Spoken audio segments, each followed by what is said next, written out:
السلام عليكم ورحمة الله وبركاته. ما يصحش كده، ما يصحش كده تروح تتحالف مع الروس فيمنعوا طياراتك تهوب ناحية بلدهم. ما يصحش كده نروح نتذلل للإنجليز يمنعوا طياراتك تهوب ناحيتهم. تروح تتحالف مع الأوروبيين وترشيهم وتدفع لهم من فلوس المصريين اللي انت شحتها وتشتري رافال بضعف الثمن، يعزلوك ويرفضوا خدماتك ويقولوا لك يا حنن مش عايزين. تشتريهم يبيعوك عشان فاشل وتافه، ما تملاش العين. ما يصحش كده. 20 دولة في العالم مجتمعين عشان هم الأقوى الكبار، مجلس إدارة العالم على رأي إعلامك الهايف زيك.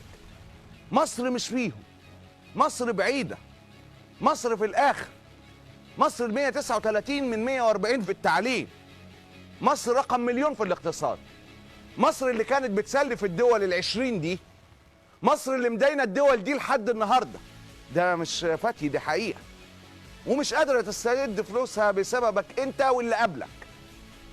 مصر اللي كانت تحت الاحتلال واقتصادها أقوى من اقتصاد المحتل بقت صغيرة، واللي كانوا بياكلوا من خيرها بقوا كبار. ما يصحش كده تروح تنحني قدام الأمم المتحدة وقدام أوباما، ونشوف أردوغان اللي إعلامك بيشتمه ليل نهار بيهزر مع أوباما وبيلعب له في وشه كأنه عازم ابن أخته. ند الند، راجل لراجل، مش راجل لعبد ذليل، كلب حراسة زي ما بيقول عليه ديفيد هيرست.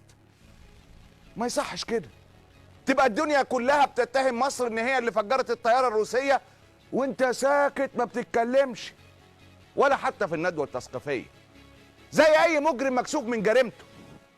ما يصحش كده. مصر الكبيرة الزعيمة تبقى مجرد وسيط للغرب في الشرق الاوسط، موجودة بس لحفظ امن اسرائيل وحمايتها. ما يصحش كده. صحافتك واعلامك شمتانين في الفرنساويين، والاهرام بتقول ان الارهاب كسب فرنسا 7-0. ضيعت كل حاجة، ضيعت حتى الاخلاق، وسايب البلد منقسمة بشكل عنيف. امتى هيبقى عندك اخلاق وتحترم دم الناس قبل مشاعرهم؟ امتى هتبقى بني ادم؟ امتى؟ ما يصحش كده.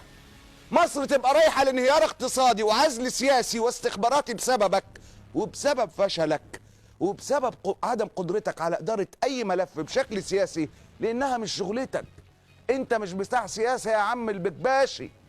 ومع ذلك مصر ومصمم. هحكمكم، يعني هحكمكم على جثث المصريين، هحكمكم على جوع المصريين، هحكمكم على رجوع مصر للعصر الحجري، هحكمكم. تولع البلد بناسها وبتاريخها ومستقبل عيالها، المهم سعادتك تفضل على الكرسي. ما يصحش كده. بقينا مسخرة الأمم وبقينا أضحوكة الأمم والأدهى والأمر. بقينا مسخرة الشباب، وانت بقيت شخصيا نكتة سخيفة مش عايز تنتهي، لكن والله هتنتهي. الله غالب، واشوفكم بعد الفاصل.